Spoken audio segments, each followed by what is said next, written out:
is the Mahabharata podcast, episode 12, Krishna at Play. Whenever dharma declines in the world and sinfulness dominates, the Lord Hari incarnates on the earth. Last episode, I introduced a new book, the Bhagavata Purana, which is the ancient source for many details of Krishna's life, plus his many prior avatars. We then covered King Yati's love life and eventual renunciation, and how his youngest son inherited the imperial title and became the ancestor to our main heroes, the Pandavas. Yadi's eldest son was named Yadu, whose descendant was Krishna. Following the descendants of Yadu through the generations, we finally reached the period of the Mahabharata with a king named Ugrasena, lord of Mathura. Ugrasena had a nephew named Vasudeva, who was engaged to marry King Ugrasena's daughter named Devaki. The heir to the throne was Devaki's brother, Kamsa. Following the wedding of Vasudeva with Devaki, the bride was escorted to her husband's home by her brother Kamsa. As the wedding party was traveling, an unearthly voice suddenly spoke. It addressed Kamsa, saying, "Fool, the eighth son of the woman you are escorting will one day kill you." Kamsa immediately acted on this message. Jumping down from his chariot, he grabbed his sister by the hair and drew his sword. Vasudeva moved to save her, asking Kamsa how could he do such a thing to his own sister on her wedding day. He persuaded Kamsa to relent by telling him that Devaki would not be his killer, only her sons. He promised Kamsa that they would hand over their children as soon as they were born. Kamsa accepted Vasudeva's promise and allowed them to go home. It is important to remember that behind this drama there is a celestial conflict taking place. The demons and asuras had all incarnated on earth in various forms, and in response the gods and apsaras had done the same. Thus, Kamsa and his confederates all had a much larger conspiracy to stop Krishna and his allies. Not much later, a rishi came to Kamsa and pointed out that many of Vasudeva's allies were actually divine incarnations, and thus stricter measures should be taken to ensure that none of Vasudeva's children should ever be born. Kamsa acted on this advice by promptly having Vasudeva and Devaki shackled and thrown into a prison cell. Kamsa's father, King Ugrasena, objected to his tyrannical actions, and so Kamsa had his own father deposed and was made king in his place. King Kamsa married the two daughters of King Jarasandha of Magadha, near modern-day Bihar. This was a powerful alliance. As we'll see in later episodes, Jarasandha was an aspiring emperor who had already conquered many neighboring kingdoms. Following Kamsa's coup, many Yadavas fled the kingdom out of fear and dissatisfaction. Meanwhile, Vasudeva and Devaki were kept under close surveillance, and the first 6 of her children were all murdered just moments after their birth. Devaki's 7th child was already incredibly powerful inside her womb. This baby was the incarnation of Sesha, the cosmic snake, who would be born as Krishna's brother Balaram. She felt a great joy but also dread that this baby too might be killed. It turns out that Vasudeva had another wife named Rohini, who had taken refuge with a tribe of cowherds called Gopis. Lord Vishnu, seeing his Amsavatara in this danger, ordered the goddess Durga to transport the fetus to Rohini's womb. It was supposed that Devaki had miscarried, since her pregnancy suddenly disappeared. Thus, while Balaram was born to Rohini, Vasudeva was infused with Vishnu's power, and thus possessed, he impregnated Devaki with the Avatara of God, who dwells everywhere, in all beings, and in all things. Thus impregnated, Devaki shone like the moon. Kamsa noted this change about her, and suspected she might be pregnant with his murderer, but he was somehow hesitant to kill her or the child.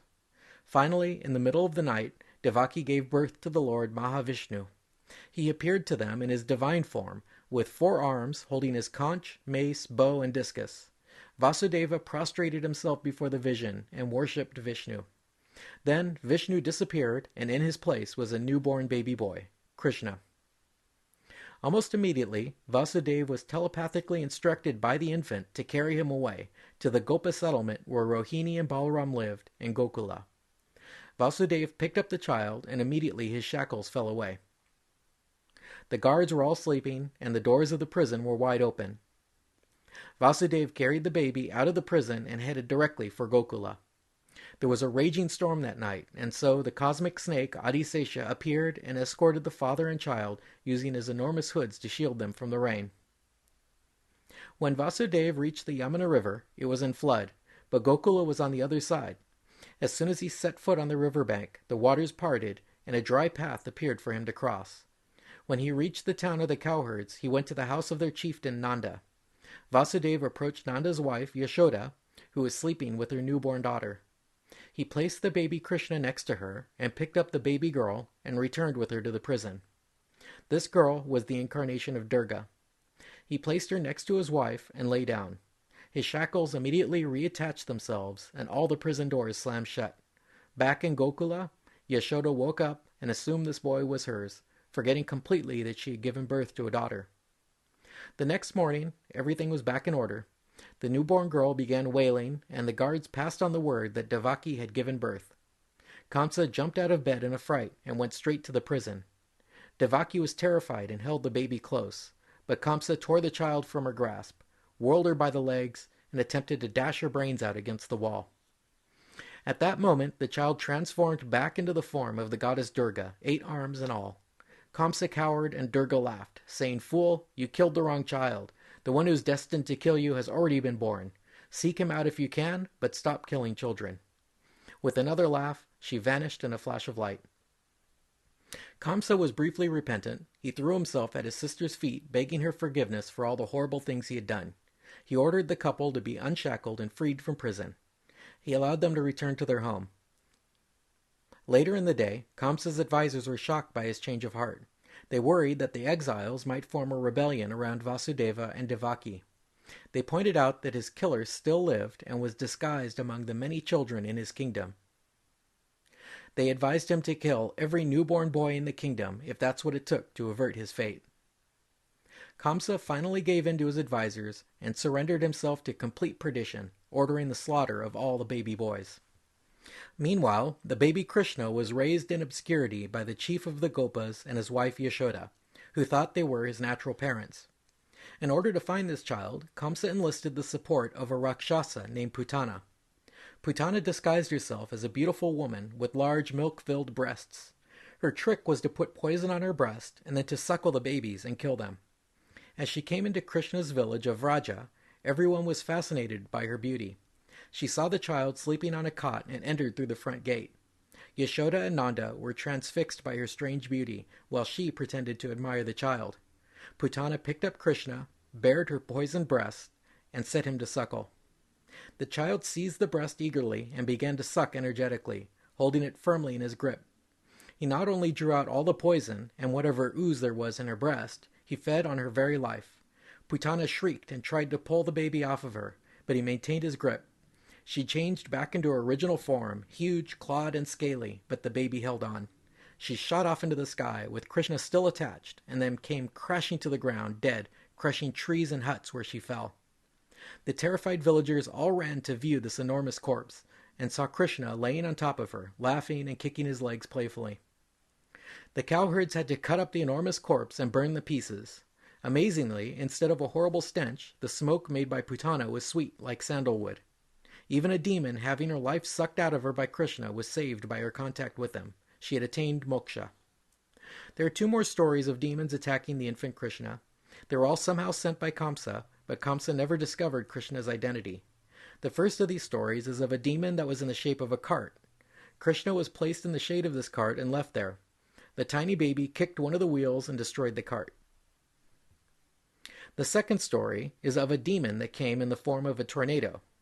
This demon drew the baby Krishna up into the air to carry him away and kill him. But Krishna made himself heavier and heavier until he dragged the demon back to earth and killed it. Both of these demons were also liberated, because even to be killed by Krishna is to be saved by him. The final picture we get of the baby Krishna is a calm afternoon with Yashoda nursing the baby contentedly. The child finished suckling, with drops of milk running down his chin, and he yawned.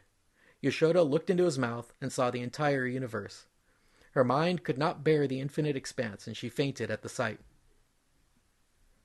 As toddlers, Krishna and Balaram were irrepressible and always underfoot. They liked to grab the tails of calves and let themselves be dragged through the mud. Soon they were walking and then running, and Krishna became a rambunctious little brat. One day the gopis came to complain to Yashoda that he untied the calves so they drank up all the milk, he stole butter and fed it to the monkeys. When he was full, he entertained himself by breaking the containers. When they scolded him, he just laughed in their faces and then relieved himself in their yards.